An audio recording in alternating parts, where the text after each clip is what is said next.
Hi Indians, welcome to my channel light of truth India. First of all ఈ అక్క ఏందో చెప్తుంది, ఒకసారి అయితే విందాం. మేము మహిళలం అందరం కలిసి ఇప్పుడు ట్యాంక్ బండ్ దగ్గరికి పోతున్నాం, నిరసన ర్యాలీ చేస్తున్నాం. ఎందుకు అని అంటే మనకి చట్టసభలల్లా అసెంబ్లీలలో పార్లమెంట్లో 33% మహిళలకు రిజర్వేషన్ ఇచ్చినుండే నరేంద్ర మోదీ గారు. అంటే 100 మందిలో 33 మంది మహిళలే ఎమ్మెల్యేలు కావచ్చు, ఎంపీలు కావచ్చు, టికెట్ రిజర్వ్ చేయడానికి అని చెప్పిండు.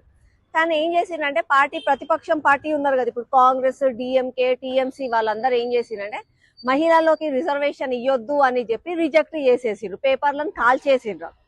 ఇక అందుకని చెప్పి నిరసన. అంటే ఎప్పటికీ మహిళలు రాజకీయ నాయకులు కావద్దా, కేవలం మా కుటుంబ సభ్యులు ఉంటారు. ఇప్పుడు సోనియా గాంధీ ఉంటది, ఇందిరా గాంధీ ఉంటది, వాళ్ళ ప్రియాంక గాంధీ, వాళ్ళ కుటుంబ సభ్యులు అవుతారు. మనలాంటి వాళ్ళం ఎమ్మెల్యేలు, ఎంపీలు కావద్దా అని చెప్పి నిరసన కోసం అని చెప్పి. చూసారా అక్క ఎంత కోపంగా ఉందో.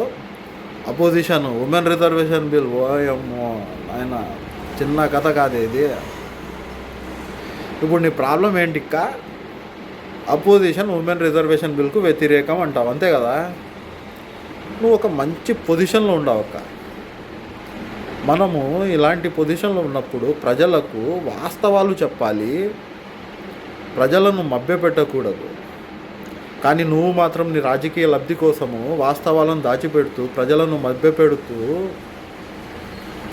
నీ స్వలాభం కోసం ఆలోచిస్తూ, ఇది ఎంతవరకు సమంజసమో అది నేను నీ విఘ్నతకే వదిలేస్తున్నా. And coming to the point, 2023లో నారీ శక్తి వందన్ అభినయన్ అనే బిల్లు ఆల్రెడీ పార్లమెంట్లో పాస్ అయిపోయిందండి.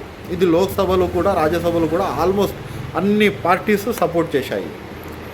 అంటే సింపుల్గా చెప్పాలంటే అపోజిషన్ మహిళా రిజర్వేషన్ బిల్కు వ్యతిరేకం కాదు. కానీ సమస్య ఎక్కడొస్తుందంటే గవర్నమెంట్ చెప్తుంది ముందుగా మనం డీలిమిటేషన్ అండ్ సెన్సస్ పూర్తయ్యాకే అమలు చేద్దామని. అపోజిషన్ ఏమంటుందంటే అది మీరు చేయడానికి చాలా టైం ఉంది, so already women's reservation bill అనేది పాస్ అయింది కదా, సో ఇంప్లిమెంట్ చేయండి అని చెప్పి అపోజిషన్ చెప్తుంది. సో ఇంప్లిమెంట్ చేయడానికి ప్రాబ్లం ఎక్కడొచ్చిందక్క? సో ఉమెన్ రిజర్వేషన్ బిల్ను ఎవరు డిలే చేస్తున్నారు? మనం ఏది చెప్పినా ప్రజలు నమ్ముతారనే. నేను ఇలాంటి లీడర్స్ను లీడర్సే అన్నానండి. మనం ఎక్కడికి వెళ్తున్నాం కొంచెమన్నా ఆలోచించాలి మనం మాట్లాడేటప్పుడు. Have to take some accountability. ఇంత ఇర్రెస్పాన్సిబుల్ బిహేవియర్, నోటికి వచ్చినట్టు వాస్తవాలను దాచిపెట్టుతూ. ఫ్రెండ్స్ ఆలోచించండి. మనకు ఎవరన్నా ఒక విషయం చెబితే అది నిజమా కాదా అని కంపల్సరీ ఒకసారి అయితే ఫ్యాక్ట్ చెక్ చేసుకోండి. అండ్ నిజమే తెలుసుకుందాం, అవగాహన పెంచుకుందాం. Meet you in my next video. Jai Hind.